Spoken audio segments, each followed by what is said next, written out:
안녕하세요. 진제로TV 우진영입니다. 워터 부릉부릉.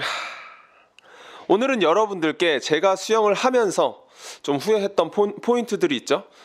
수영 선수를 하면서 그리고 수영 선수를 은퇴하고 나서 지금까지 생각을 했을 때 이런 부분은 이렇게 수영했으면 더 좋았을걸, 저런 부분은 저렇게 했으면 더 좋았을걸, 이런 포인트들이 있는데 그런 포인트들을 여러분들께 설명해 드리는 시간을 가져보겠습니다.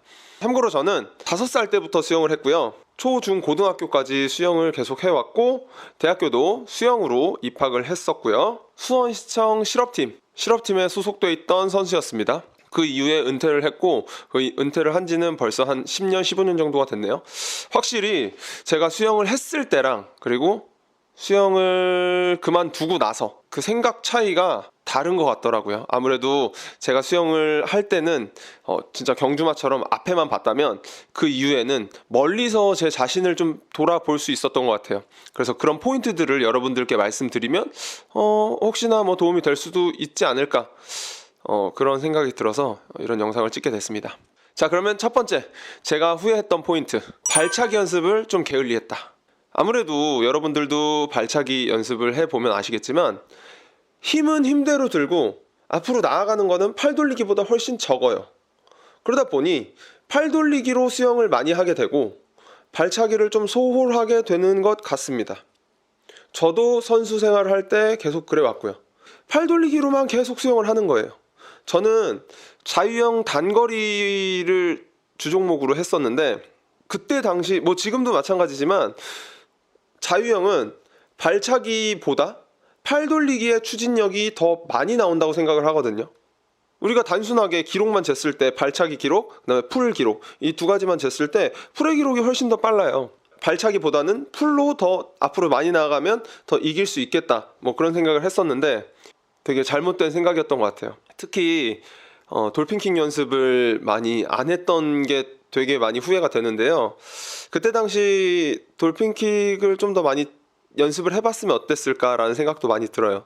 자유형 단거리의 경우 스타트를 뛰고 물 밖으로 올라오는 그 시간까지는 손을 이용하지 않죠. 근데 단거리 같은 경우는 진짜 한순간, 그 1분 1초가 급박한 그 순간에 아무것도 안 하고 발차기만 이용해서 나갈 수 있는 그 시간인데도 저는 그냥 빨리 올라와서 팔 돌리기 하면 되지 않을까라는 생각을 해서 발차기를 좀 게을리 연습을 했던 것 같습니다. 제가 지금 수영한 지도 25년, 30년 정도 됐으니까 그 25년, 30년 전에 생각을 해보면 코치 선생님들도 그 돌핀킥에 대한 그 중요성, 그런 것들이 조금 덜했던 것 같아요. 특히 자유형 선수한테는. 왜냐하면 자유형이 4가지 종목 중에 가장 빠르고 돌핀킥보다도 빠를 수 있다고 생각했기 때문에 그런 것 같습니다. 돌핀킥을 좀 많이 연습을 안 했던 게 결국 고등학교 때 성인이 돼서 그럴 때까지도 좀 돌핀킥을 다른 선수들보다 못 찾고, 그 못 차니까 사실 스타트가 가장 중요한 게 단거리인데 그 스타트에서 많이 벌어지면서 나오기 때문에 앞으로 레이스에서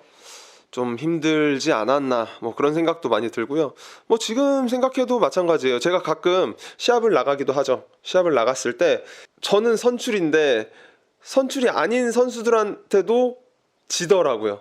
돌핀킥을 차고 나오는 게 겨우 레이스에서 잡긴 하는데, 그러니까 그 정도로 제가 돌핀킥 연습을 안 했다는 거죠.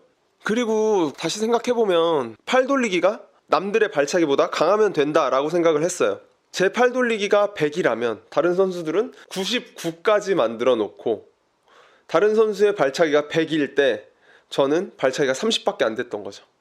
그러면 결국 이 선수는 199를 가지고 있고 저는 130을 가지고 있는 거죠. 그런 포인트들이 아주 미세하게 저를 순위권 밖으로 계속 밀어냈던 것 같습니다. 자, 그리고 두 번째, 제 스스로를 객관적으로 바라보지를 못했어요.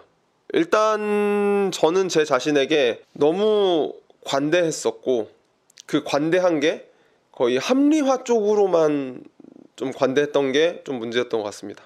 예를 들어서 제가 어렸을 때 막 들었던 얘기 중에 어린 나이에 헬스를 하면 키가 안 큰다, 이런 얘기를 들었었거든요. 근데 그런 얘기가 완전 꼬맹일 때 그럴 때 무거운 거 들면 안 된다, 이런 얘기였는데 저는 그때 그냥 헬스를 하는 게 싫었고 좀 귀찮고 이랬기 때문에 그냥 그런 부분들을 그냥 이거 헬스는 난 안 해도 돼, 그냥 합리화를 계속 시켰던 거죠.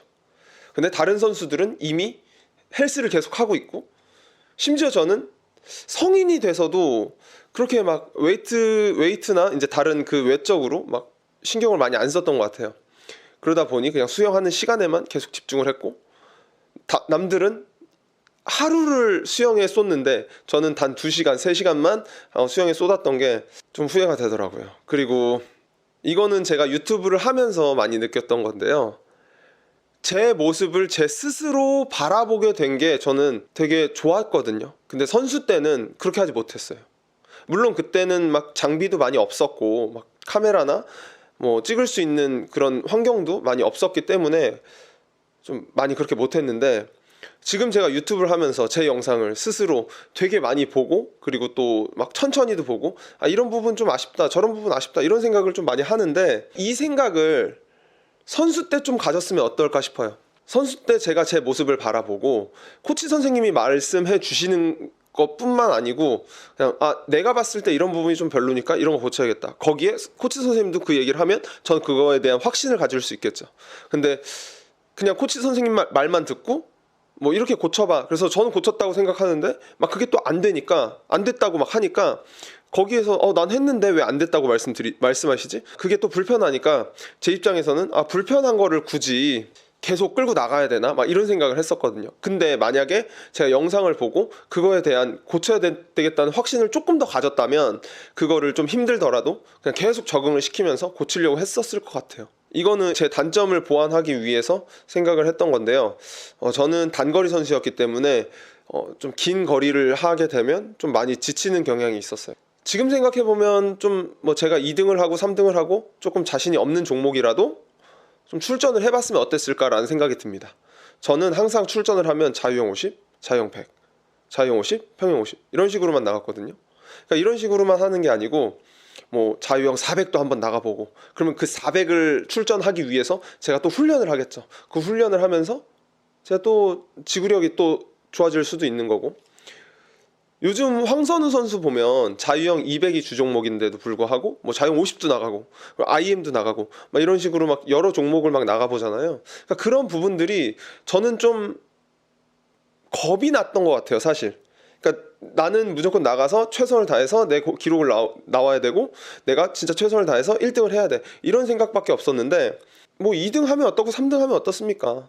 그냥 한번 해보는 거고, 기록도 항상 줄일 순 없어요. 항상 줄일 수 없기 때문에 좀 기록이 줄다가 좀 슬럼프가 오면 그때 좀 다른 종목을 좀 해보고, 거기서 또 막 다른 근육도 막 써보고 또 지구력도 막 키워보고 했을 때 다시 또 하면 그 순간에 마지막까지 또 끌어당기는 힘이 생길 수도 있고, 또 다른 근육에 의해서 그 내가 자유형에서 쓰는 그 본 근육이 더 강해질 수도 있는 거고, 좀 그렇게 생각을 했거든요. 그래서 좀 다른 종목을 출전을 해보고 다른 종목에 대한 훈련을 좀 더 해봤으면 어땠을까라는 생각을 좀 해봅니다. 비단 제 문제라기보다는 제가 코치 선생님이 있었고, 코치 선생님이 이렇게 하자, 이렇게 해 하면 거의 다 그렇게 하는 거고, 그래서 시합을 나가도 야 너 오늘 자유형 50, 배영 50, 뭐 자유형 50, 자유형 100 나가 라고 하면 그냥 그거 신청해서 뭐 학교에다 제출하고, 그럼 학교에서 같이 출전하고, 뭐 아니면 실업팀에서 제출하면 실업팀에서 출전하고, 이런 식이었거든요. 그래서 그런 부분들이 오히려 제가 조금 더 이런 생각을 해보고, 그리고 제가 조금 더 코치 선생님께 어필을 했으면 어땠을까. 요즘은 사실 선수의 의견도 많이 들어주는 시대가 된 것 같더라고요. 그래서 혹시나 뭐 이 영상을 보는 뭐 선수들이 있다면 한번 다른 종목 나아가 보면서 그거에 대한 훈련도 한번 해보고 했으면 좋을 것 같습니다. 자, 그리고 세 번째, 영양학과 생리학을 같이 공부하면서 수영하지 못한 것.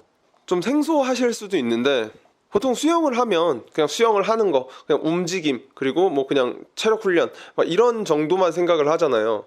근데 거기에 영양학이 조금 더 들어갔으면 어땠을까, 그리고 생리학이, 스포츠 생리학이 들어갔으면 좀 더 어땠을까라는 생각을 하거든요. 뭐 물론 고등학교 때까지는 뭐 영양학이나 생리학에 대해서 전혀 공부를 해보지도 못했고 알지도 못했죠. 근데 대학교 가서 조금 공부를 해보고, 뭐 근데 그때도 뭐 열심히 하진 않았지만 그래도 조금 더 들어보고, 그리고 이런 게 있구나 저런 게 있구나 라는 생각을 했을 때, 선수 생활 때 이거를 좀 더 접목을 시켰으면 좀 더 좋았을 걸 이런 생각이 들더라고요. 그냥 한 예로 운동해서 알이 배기면 뭔가 막 알이 배겼다고 생각을 하고 그냥 이거를 막 마사지해서 풀어준다 막 이런 생각을 하잖아요. 근데 그게 사실은 근육이 살짝 찢어진 거고 거기다가 계속 단백질 합성을 해서 이 근육을 더 세게 만들고 더 내가 그 몸집을 키울 수 있고 그리고 근육을 더 많이 붙일 수 있는 그런 상황인데 뭐 마사지를 하고 스트레칭을 하고 뭐 그런 것만 계속 했던 것 같아요. 그런 것들이 오히려 좀 더 영양학적으로 좀 접근을 해서 이런 훈련을 하니까 이런 걸 좀 더 먹고 그리고 저런 훈련을 하니까 저런 걸 먹고 그리고 시합 전에는 이런 걸 먹고 이런 생각을 좀 더 했으면 어땠을까라는 생각도 들고 어렸을 때 제가 워낙 말랐었거든요. 지금은 이렇지만 마른 제 모습을 보고 야 넌 살쪄 너 내일까지 몇 킬로 만들어 와 이러면 그냥 무작정 먹기만 했던 것 같아요. 영양학적으로 신경을 전혀 안 쓰고 건강신경 전혀 안 쓰고 그냥 먹기만 했습니다. 그래서 먹고 나서 그냥 오늘 몸무게 조금 더 많이 나오면 끝, 내일 그거보다 많이 나오면 끝, 그냥 약간 이런 느낌으로만 했던 것 같아서 좀 더 건강할 수 있게끔 먹었으면 코치 선생님이 살쪄와 라고 했을 때 살도 좀 더 쉽게 쪘을 것이며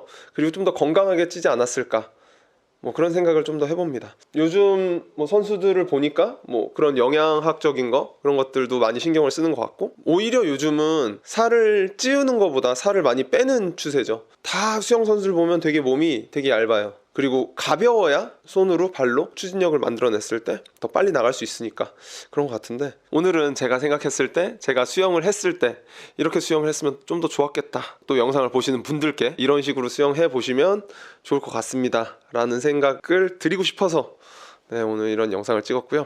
제 영상을 보시는 모든 분들이 자영서부터 저변까지 마스터하는 그날까지 제 영상은 계속됩니다. 쭉 여러분 수영하세요.